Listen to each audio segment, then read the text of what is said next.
मेरी शादी के बाद हर महीने मेरे खाते से पैसे गायब होने लगे। सच मेरे अपने घर में छुपा था। शादी के बाद मैंने कभी नहीं सोचा था कि एक दिन मुझे अपने ही घर में चोरी का डर महसूस होगा। सब कुछ बिल्कुल सामान्य चल रहा था। मैं और मेरे पति करण एक छोटी लेकिन खुश जिंदगी जी रहे थे। करण बहुत केयरिंग थे। हमारे बीच कभी बड़े झगड़े नहीं हुए और सच कहूं तो मुझे लगता था मैं दुनिया की सबसे भाग्यशाली लड़की हूं। लेकिन फिर एक दिन मेरी जिंदगी में कुछ ऐसा शुरू हुआ जिसने धीरे धीरे मेरी नींद छीन ली। उस दिन मैं ऑनलाइन शॉपिंग कर रही थी। तभी अचानक मेरे फोन पर बैंक का संदेश आया, 25,000 रुपये डेबिटेड फ्रॉम योर अकाउंट। मैं चौंक गई क्योंकि मैंने कोई ट्रांजैक्शन नहीं की थी। पहले मुझे लगा शायद कोई तकनीकी समस्या होगा, लेकिन जब मैंने बैंक स्टेटमेंट जांच की तो मेरे हाथ कांपने लगे। पैसे सच में कट चुके थे और ट्रांजैक्शन किसी अज्ञात खाता में गई थी। मैं तुरंत बैंक गई। उन्होंने कहा, ट्रांजैक्शन आपके रजिस्टर्ड डिवाइस से हुई है। मेरे पैरों तले जमीन खिसक गई क्योंकि मेरा फोन तो हमेशा मेरे पास रहता था। मैं घर लौटी और पहली बार मेरे मन में डर आया, क्या कोई मेरा अकाउंट यूज कर रहा है? लेकिन कैसे? मैंने करण को सब बताया। उन्होंने मुझे शांत करते हुए कहा, शायद किसी स्कैम का मामला होगा, तुम टेंशन मत लो। उनकी बात सुनकर मुझे थोड़ा अच्छा लगा। लेकिन अगले महीने फिर वही हुआ। इस बार 40,000 रुपये गायब थे। अब डर बढ़ चुका था। मैंने पासवर्ड्स बदल दिए, बैंक अलर्ट्स ऑन कर दिए, लेकिन उसके बाद भी हर महीने कहीं ना कहीं से पैसे गायब हो जाते।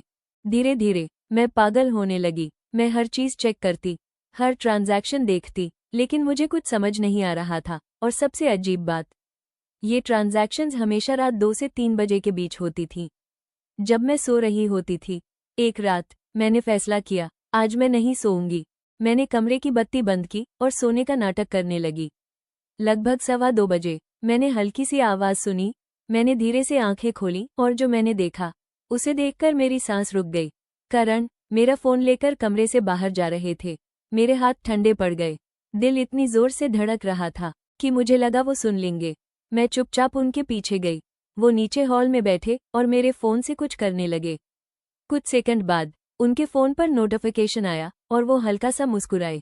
उसी समय मेरे फोन पर भी बैंक का मैसेज आया, 50,000 रुपये डेबिटेड। मेरे पैरों तले जमीन खिसक गई। मुझे समझ नहीं आ रहा था ये सपना है या सच। जिस इंसान पर मैंने सबसे ज्यादा भरोसा किया वही मेरे पैसे चुरा रहा था। मेरी आंखों में आंसू आ गए। लेकिन उस रात मैंने कुछ नहीं कहा। मैं जानना चाहती थी कि आखिर वो ऐसा क्यों कर रहे हैं। अगले दिन मैंने चुपचाप उनका पीछा करने का फैसला किया। वो ऑफिस जाने के लिए निकले, लेकिन ऑफिस की तरफ जाने के बजाय एक पुराने इलाके में पहुंच गए। मैं दूर खड़ी होकर उन्हें देखने लगी। वो एक छोटे से घर के अंदर गए। कुछ देर बाद मैं भी धीरे से वहां पहुंची और खिड़की से अंदर झांका। लेकिन जो मैंने देखा उसे देखकर मैं पूरी तरह टूट गई। अंदर एक छोटी बच्ची बेड पर लेटी थी।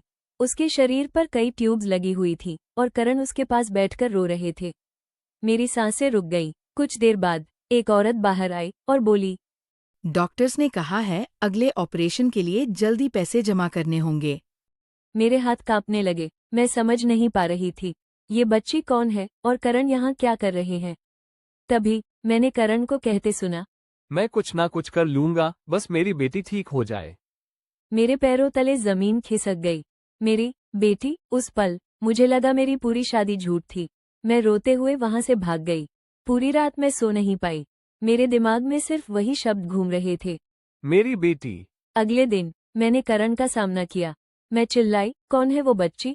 करण कुछ सेकंड तक चुप रहे, फिर उनकी आंखों से आंसू निकल पड़े। उन्होंने धीरे से कहा, वो मेरी बेटी नहीं है। मैं गुस्से में बोली, मैंने खुद सुना है। वो रोते हुए बोले, वो मेरे बड़े भाई की बेटी है। भैया और भाभी की एक्सीडेंट में मौत हो गई थी। मरने से पहले भैया ने उसका हाथ मेरे हाथ में दिया था। मेरे हाथ कांपने लगे। करण ने आगे कहा, मैं तुम्हें सब बताना चाहता था, लेकिन मुझे डर था तुम सोचोगी कि मैंने तुमसे इतना बड़ा सच क्यों छुपाया। मैं चुप खड़ी रही। उन्होंने कहा, उसकी बीमारी बहुत गंभीर है। मैं हर जगह से पैसे जुटाने की कोशिश कर रहा था, लेकिन जब कहीं से मदद नहीं मिली तो मैंने तुम्हारे अकाउंट से पैसे लिए। मुझे लगा बाद में सब ठीक कर दूंगा। मेरी आंखों से आंसू बहने लगे। हाँ, उन्होंने गलत किया था, लेकिन उस वक्त मैं उनके दर्द को भी महसूस कर पा रही थी। उस रात हम दोनों बहुत देर तक रोते रहे। पहली बार उन्होंने मुझे अपनी जिंदगी का वो हिस्सा दिखाया जो वो सालों से अकेले संभाल रहे थे। अगले दिन मैं खुद उस बच्ची से मिलने गई। उसने मुस्कुराकर मेरा हाथ पकड़ा और पता नहीं क्यों उसी पल मेरा सारा गुस्सा खत्म हो गया। धीरे धीरे हमने मिलकर उसका इलाज करवाया। कई महीने लगे, बहुत मुश्किलें आईं, लेकिन आखिरकार उसकी सर्जरी सफल हो गई। आज वो बच्ची स्कूल जाती है, हंसती है और मुझे छोटी मम्मी बुलाती है। और सच कहूँ तो उस दिन मुझे समझ आया कि कभी कभी लोग गलत रास्ता चुनते हैं, लेकिन उनकी वजह सिर्फ स्वार्थ नहीं होती। कभी कभी उसके पीछे किसी अपने को बचाने की मजबूरी छुपी होती है। अगर इस कहानी ने आपको भावुक कर दिया हो तो वीडियो को लाइक जरूर करें और कमेंट में बताइए, अगर आप मेरी जगह होते तो क्या करण को माफ कर देते।